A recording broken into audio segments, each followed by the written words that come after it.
Hi friends, சரி cinema bus அப்டேட்டில் back to back 2 அப்டேட்டோடு வந்திருக்குங்க. ஃபஸ்ட்டு விஷயம் என்ன அப்படின்னு பார்க்கும்போது, ஜெயிலர் செகண்ட் பார்ட்டோடைய அப்டேட்டை கேட்டு சேப்பாக்கம் மைதானத்தில் நெல்சன் அவர்களை பற்றினாக்கா ஒரு செல்லமாக பார்த்தினாக்கா ஃபேன்ஸ் எல்லாருமே வந்து கேட்டிருந்தாங்க. அந்த வீடியோ ஆன்லைன் சோஷியல் மீடியாவில் இப்போ ரொம்ப வைரலாக போயிருக்கு. அந்த வீடியோக்கான லிங்க்கை நம்மளுடைய டிஸ்கிரிப்ஷனில் தந்திருக்கான், மறக்காமல் பாருங்கள். நேற்றுக்கு சென்னை சூப்பர் கிங்ஸ் மேட்ச் வந்து நடந்தது சேப்பாக்கத்தில். ஸோ அந்த மேட்சில் நெல்சன் அவர்களும் வந்து பார்த்தீங்கன்னாக்கா வந்து அந்த மேட்ச் பார்த்தாரு. அப்போ கீழே வந்து டெக்ஸில் இருந்த அந்த ஃபேன்ஸ் எல்லாருமே என்ன பண்ணிருக்காங்கன்னா, இவர் வந்து ஃபர்ஸ்ட் ஃப்ளோரில் இருக்கும்போது கீழே இருந்து தலைவா ஜெயிலில் செகண்ட் பார்ட் எப்போ அப்படின்னு சொல்லிட்டு மாதிரி கேட்டு அவரை பார்த்தீங்கன்னா செல்லமாக தொந்தரவு பண்ணியிருந்தாங்க. அவரு கூட வந்து பார்த்தீங்கன்னாக்கா நடிகர் கெவின் அவர்களும் இந்த ஸ்டார் படத்தோடைய ஹீரோ. ஸோ 2 பேருமே நின்று பார்க்கும்போது தான் இந்த சம்பவம் நடந்திருந்தது. ஸோ அந்த இடத்துல வந்து எந்த அளவுக்கு எக்ஸ்பெக்டேஷன் இருந்தாக்கா ஜெயிலர் படத்துக்கு அந்த அளவுக்கு ஃபேன்ஸ் கேட்டிருப்பாங்கன்றது உங்களுக்கு தெரியணும்.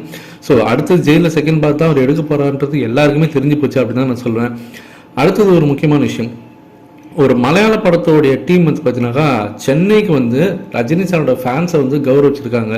ஸோ என்ன விஷயம் அப்படின்னு பார்க்கும்போது, ரீசெண்ட் டேஸாக வந்து மலையாள படத்துக்கு இங்கே தமிழ்நாட்டில் பயங்கரமான வரவேற்பு இருக்குது. அது குறிப்பாக சென்னையில் மலையாள படங்களும் இப்போ ரீசெண்டாக வந்து எல்லா படங்களும் பார்த்தீங்கன்னா நல்லா வந்து இங்கே இருக்கக்கூடிய மக்கள் எல்லாம் அதுக்காக தான் ஆதரவு தெரிவிக்கிறாங்க.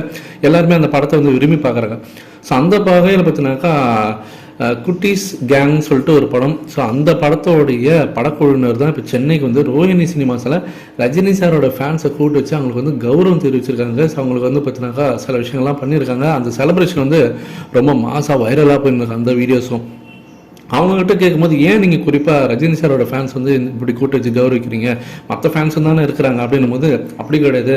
தமிழ் சினிமா நீங்கள் எடுத்துக்கிட்டீங்கன்னா தமிழ் சினிமாவுடைய முகமாக ரஜினி சார் தான் இருக்கிறார். கோலிவுட்னாலே அது ரஜினி சார் தான். அவர் தான் ஐகானிக்காக இருக்கிறார். அவர் தான் அந்த பிராண்டாக இருக்கிறார்.